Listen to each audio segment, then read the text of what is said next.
Detsembrikuus see jõulumees istub palju kirju nina ees. On lastel kingisoove tuhandeid. Kes küll oskaks täita neid?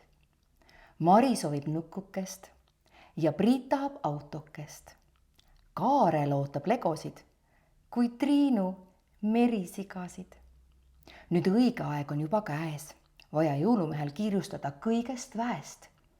Kingid ruttu kotti pakkida ja kärmelt laste poole teele asuda.